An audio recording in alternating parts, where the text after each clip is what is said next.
privilégio nessa manhã tê-los aqui. Temos visitantes, coisa boa, alegra o nosso coração sempre que alguém está conosco. Que você, ao final do culto, dê um abraço nessas pessoas, esses irmãos que estão nos visitando, que eles se sintam acolhidos por você, pelo teu abraço, e que o Senhor ministre ao coração de vocês, viu? De forma profunda nessa manhã. Eu quero convidar você a abrir a tua Bíblia aí no Salmo 119. Você já deve ter aprendido que o Salmo 119 é o maior, entre aspas, capítulo que a gente tem na Bíblia. Então, eu vou fazer uma exposição de versículo por versículo. Brincadeira, gente, brincadeira. São só 176 versículos, então, se você tomou um bom café da manhã, nós vamos demorar um pouquinho para ir embora. Brincadeira, estou brincando, viu, Marci? Estou brincando. Salmo 119, nós vamos ler apenas um versículo de início para a nossa meditação. Assim dizer, o verso 71. Salmo 119, se você não tem Bíblia, pegue carona com alguém. Se você está vendo alguém sem Bíblia, ofereça carona para essa pessoa. Nós cantamos aqui nessa manhã que todas as coisas cooperam para o bem daqueles que amam a Deus. Você acredita nisso? Do fundo do seu coração, você crê nessa verdade, que é uma verdade bíblica e espiritual? Deus tem colocado isso no meu coração, que eu vou compartilhar com vocês essa manhã. Eu espero que o Senhor também fale ao teu coração, como falou de forma profunda, muito profunda.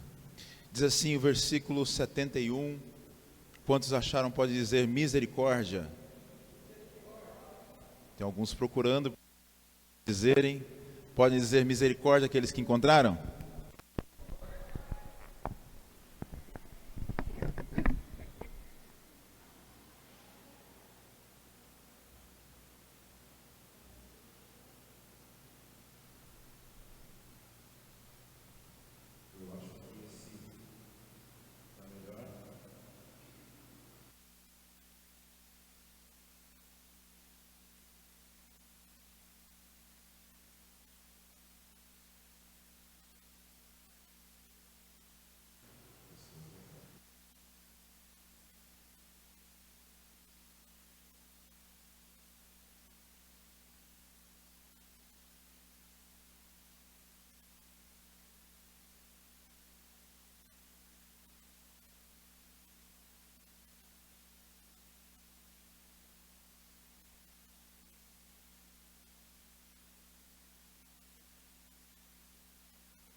Saiamos aqui, Senhor, renovados, encorajados, orientados ou reorientados pelo Senhor.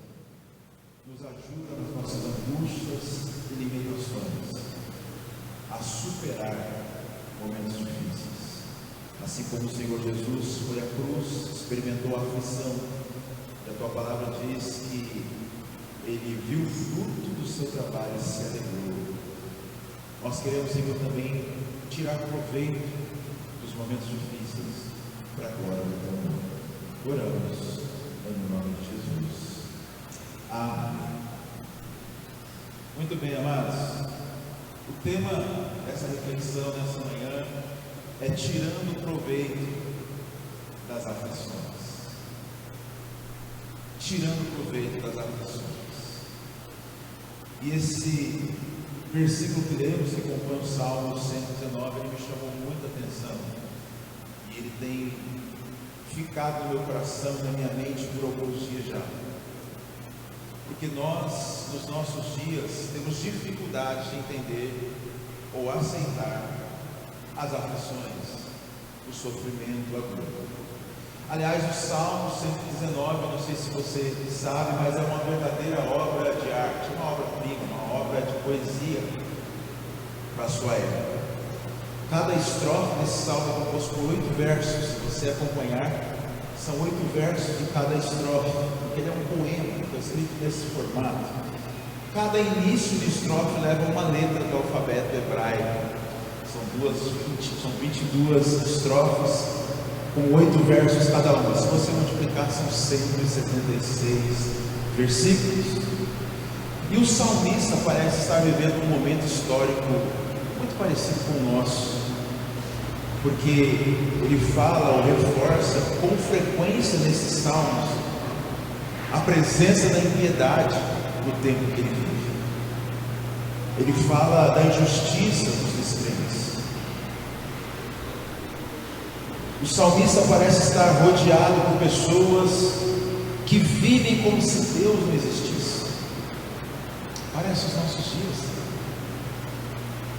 Pessoas que não dão a importância ou a menor importância para a lei de Deus. Gente que abandonou a fé. Se você tiver com a sua Bíblia aberta aí, no versículo 53, ele diz assim, ó: de mim se apoderou a indignação por causa dos pecadores que abandonaram a tua lei.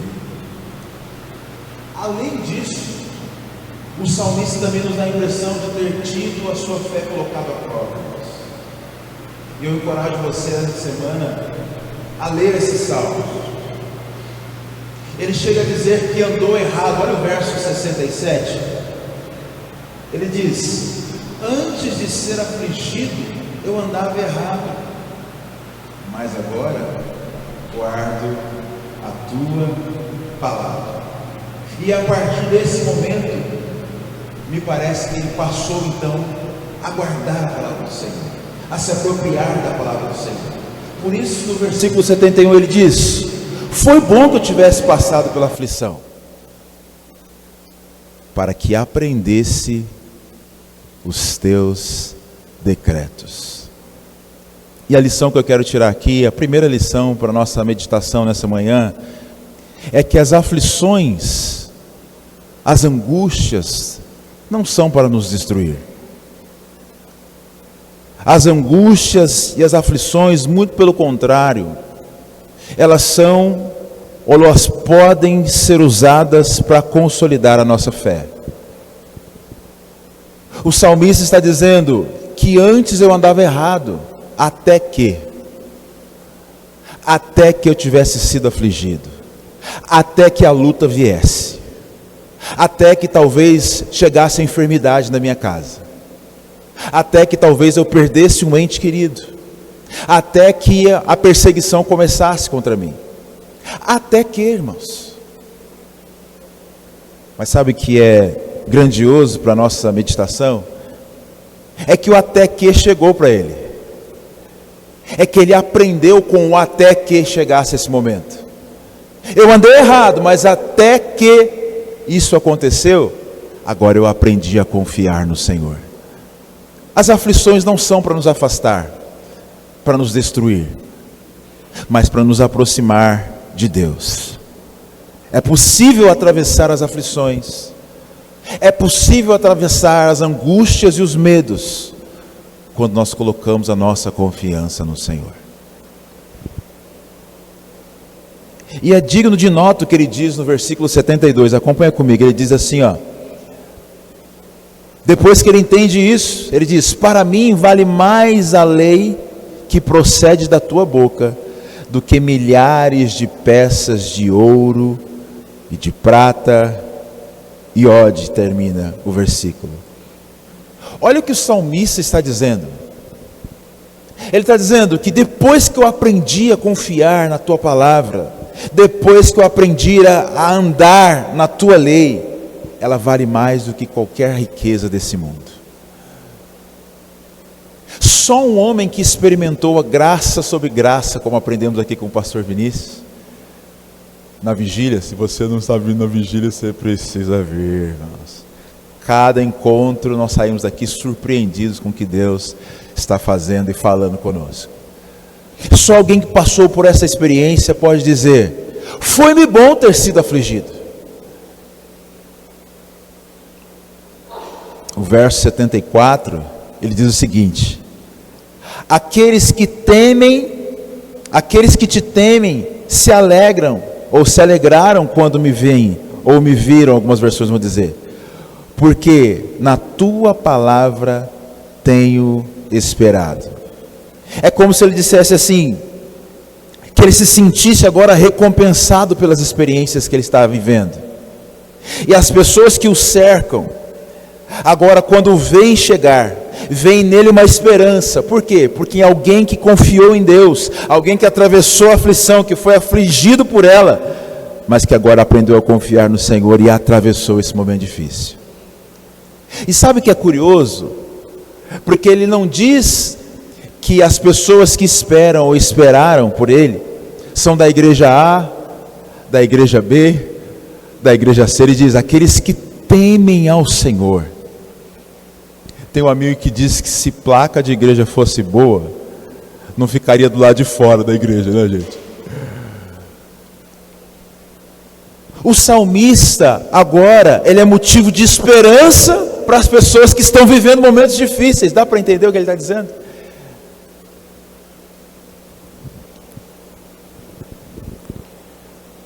Olha o verso 74 de novo, ele diz: aqueles que te temem se alegram quando me veem, porque na tua palavra tenho esperado.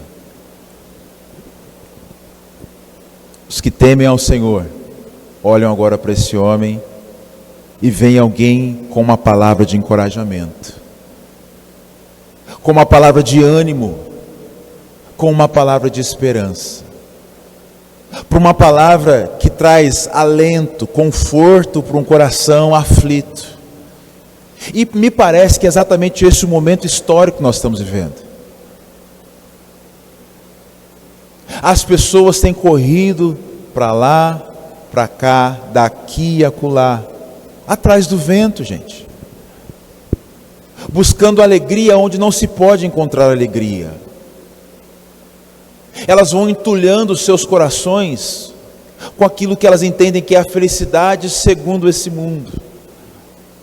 Mas quando deitam no travesseiro à noite, a solidão e o vazio as encontram.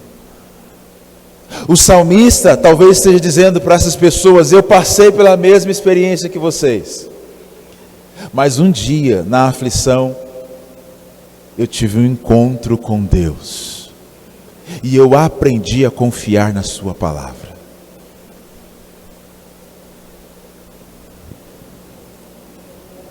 As pessoas que olham para ele agora têm uma esperança. E eu fiquei imaginando que às vezes é isso que acontece conosco no ambiente de trabalho. Se você reparar as pessoas à sua volta no ambiente de trabalho, você vai ver, vai notar que as pessoas andam sem esperança. Que ainda que um sorriso no rosto esteja estampado, no fundo, pessoas andam aflitas, angustiadas, e quiçá Deus te colocou lá para levar uma palavra de conforto e esperança. O Salmo 119, gente. Foi-me bom ter sido afligido, porque aprendi a confiar na tua palavra.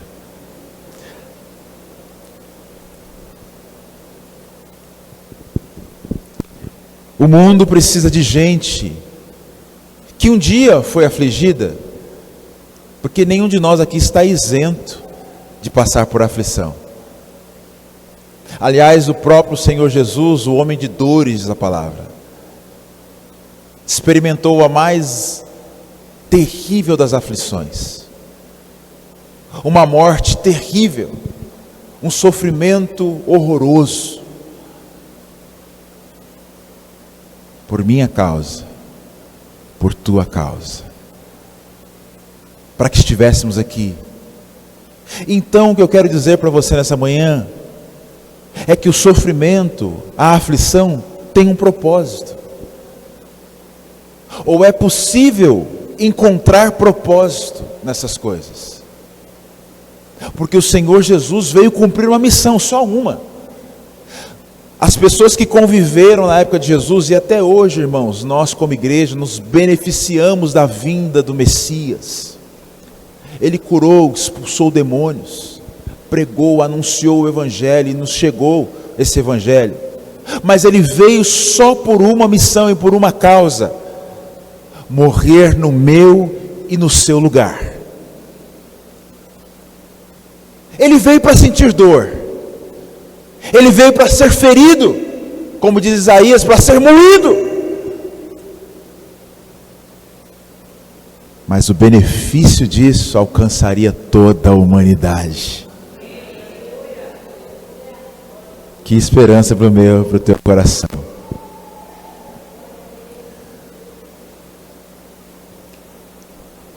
Jesus é a única esperança para a salvação da humanidade. Não existe outra esperança. Não existe outra solução para o problema do homem. Mas Jesus também, ou Deus, tem um projeto chamado igreja, que é um instrumento da sua vontade, que é um agente de salvação. Que a igreja não é movida pela força do seu braço, nem dos seus obreiros, muito menos dos seus pastores, mas ela é movida no poder do Espírito Santo de Deus, para levar esse consolo aos aflitos, para dar um abraço naquele que está carente de um abraço. Se Jesus é a única esperança para o mundo, a igreja é a esperança, é a salvação para a comunidade à sua volta, irmãos, aonde ela está plantada. Nós devemos ser a esperança de alguém, num mundo rodeado de consumismo, em que as pessoas correm atrás das coisas para se sentirem bem, felizes, alegres. A igreja, nós, eu e você, somos a esperança de salvação para essas pessoas.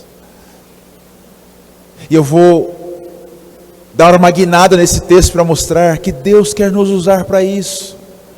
Que até mesmo em momentos difíceis, nós podemos continuar sendo luz e sal para essa terra. A igreja deve ser um instrumento de transformação onde ela está inserida. Nós devemos ser instrumentos de reconciliação do homem com Deus. Você tem um abraço tão gostoso, você sabia disso?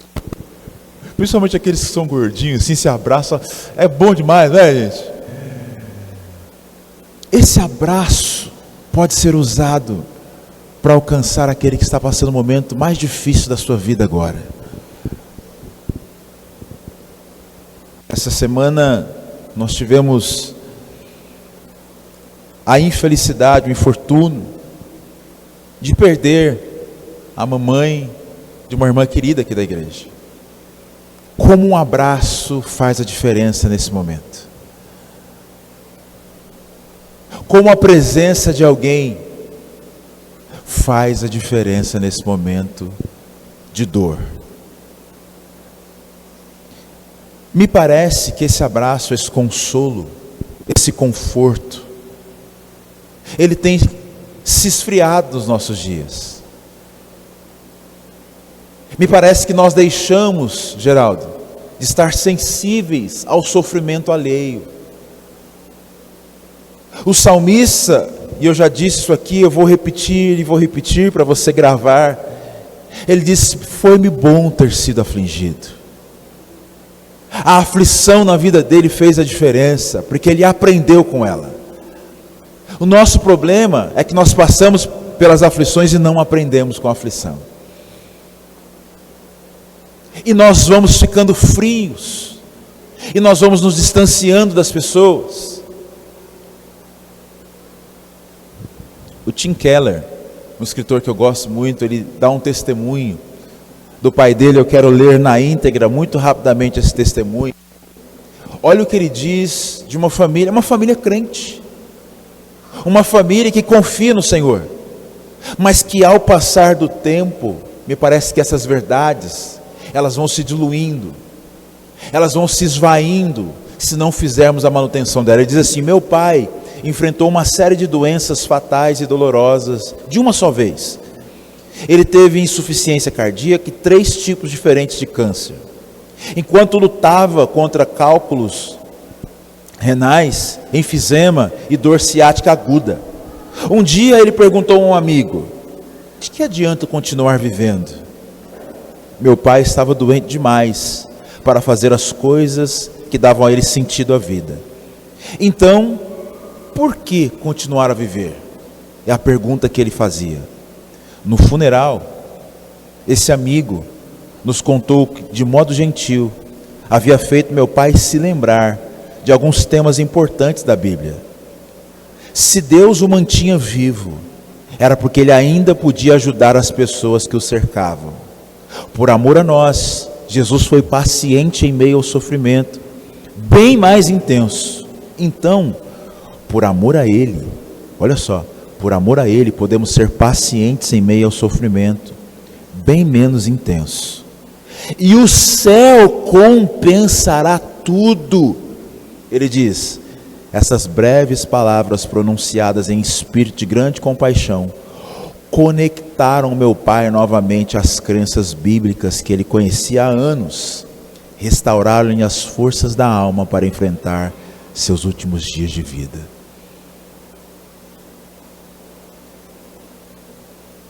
Foi-me bom ter sido afligido, porque aprendi a andar, a confiar nos teus decretos. Por que vocês acham que nós perdemos a capacidade de nos compadecer, de socorrer, abraçar aquele que anda em momentos de aflição? Porque a nossa cultura ocidental,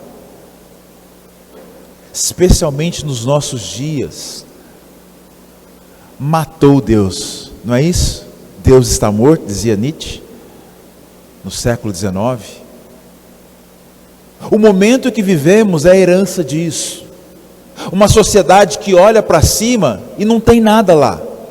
Uma sociedade que não transcende, não existe Deus, só existe o que você pode ver. O único Deus dessa sociedade é a ciência, é aquilo que está nessa dimensão. Se não tem nada lá em cima, tudo que faz sentido está aqui. E o que faz sentido para um ser humano que não transcende, que não busca espiritualidade, que não busca relacionamento com o transcendente, é a busca da felicidade. E tudo aquilo que me impede de buscar a felicidade, eu não aceito. Ou seja, se uma sociedade que para ela não existe Deus, para ela a única coisa que existe é o natural, é o que se pode ver. Se essa sociedade é impedida pelo sofrimento de ser feliz, que é o que ela quer, não tem saída para ela. Não, nada faz sentido. Porque é a busca desenfreada do ser humano. É a busca pelo prazer e a fuga do sofrimento. O sentido da vida para essa sociedade é a liberdade de escolher a vida que nos faz ser mais felizes. Dessa forma, o sofrimento não tem papel nenhum, significado nenhum na vida da nossa sociedade. Foi-me bom ter sido afligido, diz o salmista. Por que o sofrimento não faz sentido na vida da sociedade? Porque ele interrompe a minha história. Porque eu quero ser feliz. Ele atrapalha os meus projetos. A dor, o sofrimento me interrompe, me paralisa. Ele não tem utilidade nenhuma. Por isso o sofrimento não deve fazer parte da minha vida, nós pensamos nos nossos dias. Por isso o sofrimento deve ser evitado a qualquer custo, no mínimo diminuído. Mas nem sempre foi assim na nossa sociedade. Os nossos antepassados, num tempo não tão distante assim, encaravam ou buscavam um propósito no sofrimento. Quando a dor, quando a enfermidade, quando a morte, quando o desemprego batia à sua porta, ou às suas portas, eles buscavam em Deus compreender qual era o propósito daquela aflição, porque eles entendiam que o sofrimento faz parte da vida. Não existe vida sem aflição, não existe vida sem sofrimento, não existe vida sem dor. Eles buscavam então encontrar um significado para aquela dor, para aquele sofrimento. E eles conseguiam, pasmem vocês, enxergar utilidade, proveito nessa dor, nesse sofrimento. Nós hoje perdemos essa capacidade.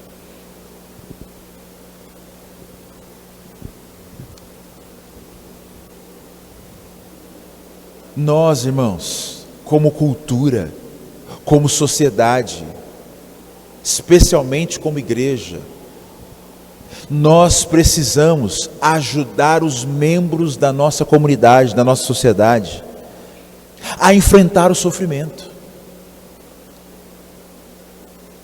ajudá-los ou guiá-los a encontrar um significado para quando a dor bater na porta,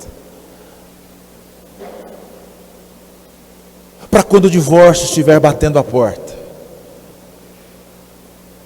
para quando uma doença aguda bater a porta.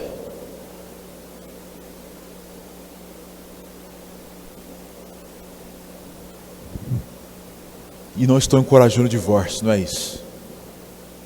Porque a nossa sociedade, se você olhar para estatísticas, mais de 70% dos casamentos duram, se pensar nos 5 anos de casamento, ou melhor, mais de 70% dos casamentos com duração de 5 anos terminam em divórcio.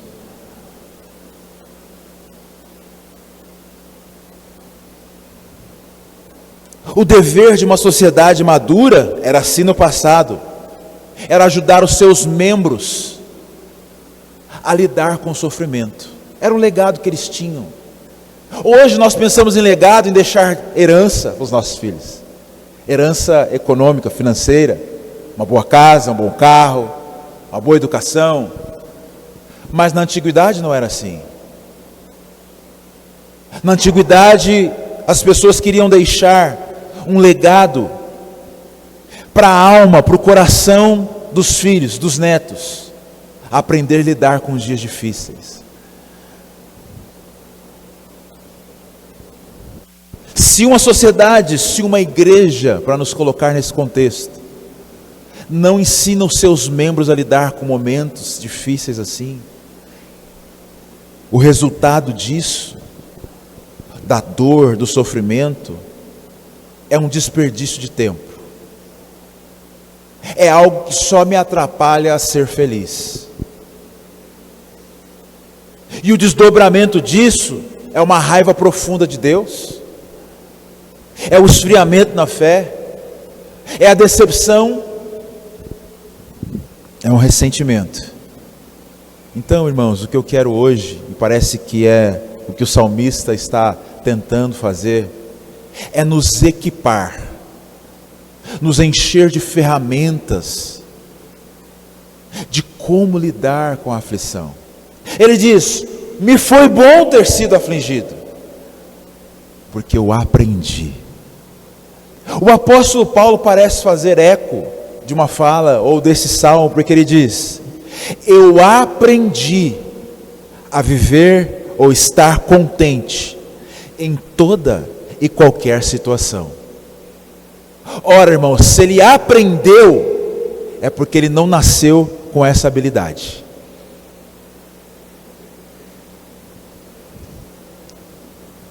O salmista parece querer nos ensinar isso agora. Porque, irmãos, Deus não desperdiça sofrimento na nossa vida. Deus aproveita isso para nos fazer crescer, para nos fazer amadurecer. Foi-me bom ter sido afligido, porque eu aprendi. Espírito Santo de Deus, me ajuda. O cristianismo nos ajuda a lidar com o sofrimento, irmãos. A fé cristã nos enche de ferramentas para lidar com dias de aflição assim. Ora, já li alguns textos com você no próprio Salmo 119. Mas eu me deparei com um hino que traduz muito bem esse sentimento que eu tive durante essa semana. John Newton, um dos compositores mais famosos de hinos da harpa que conhecemos, ele escreveu um poema que diz assim, eu vou ler rapidamente para caminharmos para o final. Ele diz assim, pedi a Deus para crescer em fé e amor, e em cada graça, para mais de sua salvação conhecer, e buscar seu rosto com mais fervor. Esperei que, em hora oportuna, Ele respondesse de pronto a minha petição, e pelo poder constrangedor de seu amor, destruísse meus pecados e me oferecesse descanso. Olha que interessante. Mas em vez disso, Ele me fez sentir as maldades ocultas em meu coração, e deixou que os poderes raivosos do inferno atacassem cada parte da minha alma. Ele diz, ainda mais, com a sua própria mão, Ele pareceu querer agravar meu infortúnio. Eliminou todos os planos que tão bem calculei, destruiu a minha aboboreira, que é uma referência a Jonas, e me arrasou. Senhor, por que isso? Chorei em agonia. Destruirá teu verme até a morte? Essa é a maneira. O Senhor respondeu, que respondo à tua oração, que pedia graça e fé. Essas provações interiores eu uso para libertar do ego, ou para te libertar do ego e do orgulho, destruir teus planos de alegria terrena, para que busques em mim tudo que precisas. Para que busques em mim tudo que precisas. Eu queria poder daqui que você te mostrar a sua expressão, porque nós não estamos acostumados a ouvir esse tipo de coisa,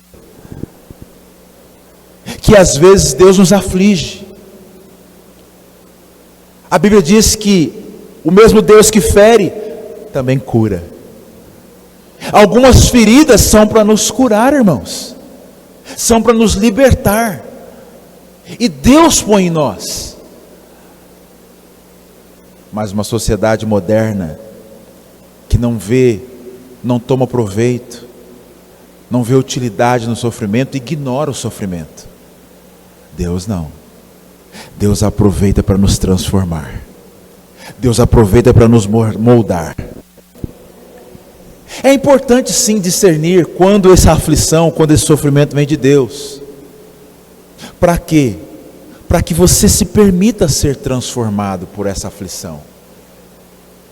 Algumas aflições nós cavamos com a mão, e Deus ainda assim é misericordioso para nos tirar delas. Mas nós precisamos aprender a discernir quando é Deus nos ferindo, nos afligindo, tocando a nossa alma, nos constrangendo, nos colocando curvados diante dele, para quebrar o nosso orgulho, o nosso ego, e nos fazer dependentes dele.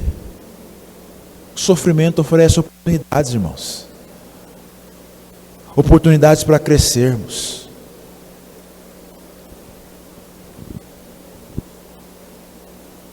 Você já parou para pensar, estou terminando, que aquilo que você está passando agora, ou passou, talvez um luto, talvez uma enfermidade, talvez a angústia de ver alguém que você tanto ama se distanciando, talvez uma decepção grande, até uma traição. Você já parou para pensar que isso pode ser usado para consolar outras pessoas?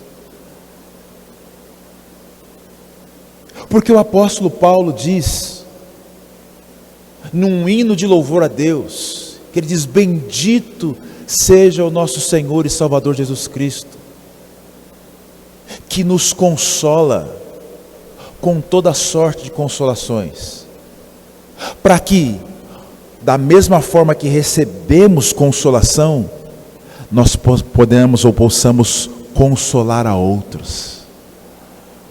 Você vai encontrar essa segunda carta dele aos Coríntios, no capítulo 7. Talvez esse momento que você está vivendo, e que Deus já esteja te consolando, seja para você se aproximar de alguém e dizer: eu sei o que você está passando, porque eu passei a mesma coisa, e eu estou aqui para te ajudar a superar esses dias tão difíceis.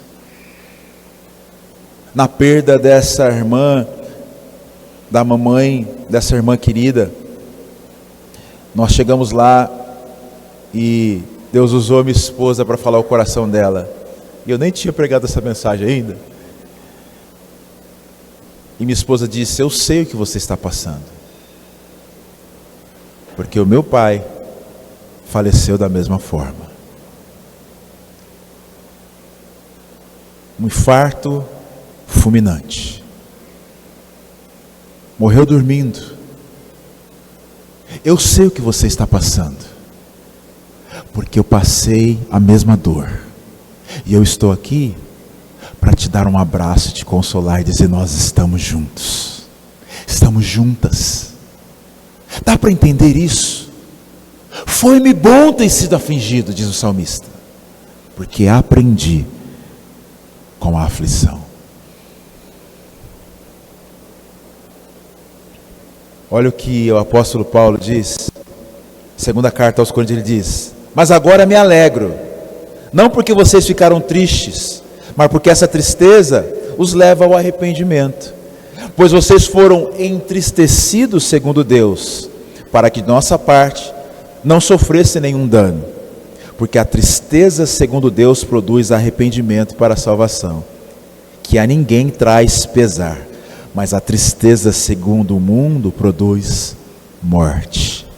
O que o apóstolo Paulo está dizendo, e aí os teólogos vão conjecturar a esse respeito, o fato é que o apóstolo Paulo escreve uma carta à igreja de Corinto, e a carta pareceu dura, pesada demais para eles, e eles ficam entristecidos porque receberam aquela carta.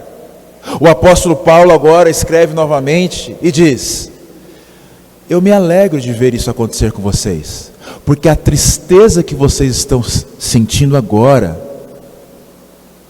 ela gera em vocês arrependimento, e o arrependimento é a salvação. Então é uma tristeza que gera salvação, uma tristeza segundo Deus, diferente da tristeza, angústia segundo o mundo.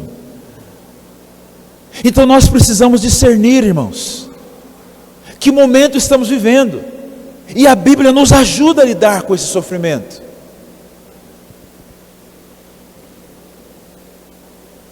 Você conhece a parábola que Jesus conta do trigo e do joio e do trigo? E aqueles agricultores estudiosos que compartilham as características de um e de outro, uma delas me chamou a atenção. Ele diz que o trigo, não sei se você conhece a planta do trigo, mas normalmente quando um fazendeiro planta o trigo, ele passa pela sua fazenda observando o trigo. E o trigo, diferente de outros tipos de plantas ou de frutas, enfim, outras hortaliças, enfim, ele não é feito em parreiras, como a uva que tem um espaço, ou como o café que as pessoas andam ali. Então ele é plantado muito juntinho, e quando o fazendeiro vai visitar, ele vai normalmente de carro, e ele diz que quando ele passa com o carro, e ele passa em cima do trigo, o trigo se enverga. Mas depois ele volta com o passar do tempo. Mas ele diz, a narrativa, de quando passa em cima do joio, o joio não enverga, ele quebra. Se nós pensarmos na parábola que Jesus conta do trigo, que são os crentes genuínos, os crentes verdadeiros, e do joio, quando a luta vem sobre o crente, ele se enverga para Deus, ele não quebra.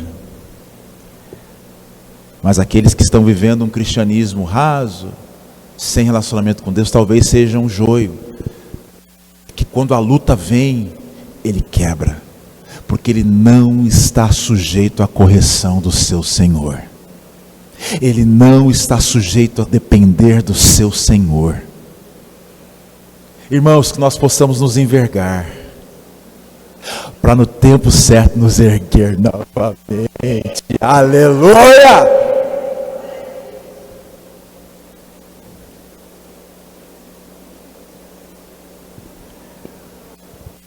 Eu queria fazer algumas perguntas para encerrarmos.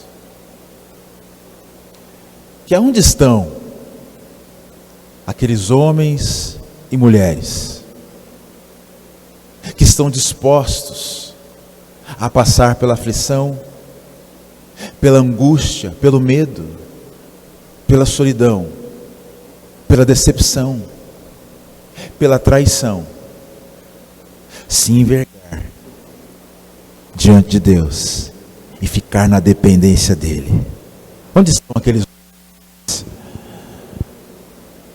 Quantos de nós estão dispostos a passar e experimentar a bondade e a misericórdia de Deus, ainda que em momentos de aflições, ainda que numa dor aguda, ainda que numa angústia profunda? Onde estão homens e mulheres que estão testemunhando a grandeza de Deus, ainda que experimentem uma dor profunda na sua alma, ainda que estejam vivendo luto, dizendo: Senhor, usa esse momento para a glória do teu santo nome. Senhor, me ajuda a atravessar esse dia tão difícil. Me ajuda, porque eu quero aproveitar esse sofrimento para também consolar a outros que estão passando pela mesma coisa, Senhor. Foi-me bom ter sido afligido, porque aprendi a confiar no Senhor, aprendi a andar nos seus decretos. Aproveito do sofrimento, irmãos. Vamos ficar de pé. Onde estão os exemplos de fé nos nossos dias? Será que nós estamos olhando só para homens de sucesso? Homens que estão no YouTube, homens que se destacam por aquilo que fazem? Deus, voltar o nosso olhar nessa manhã, porque tem pessoas aí do seu lado que passaram dores muito maiores que as tuas e continuam firmes diante de Deus. Que exemplo para nós! Quando eu olho para a irmã Lázaro, eu falo: Deus, preserva a minha fé, para que quando eu chegar nessa idade eu continue nos teus pés. Por que que o sofrimento vem sobre nós?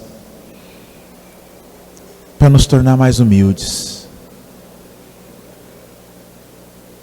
Por que a aflição, pastor, veio? Para te tornar mais sensível à voz de Deus. Por que, pastor, eu estou passando por isso? Eu não sei, mas você pode tirar proveito disso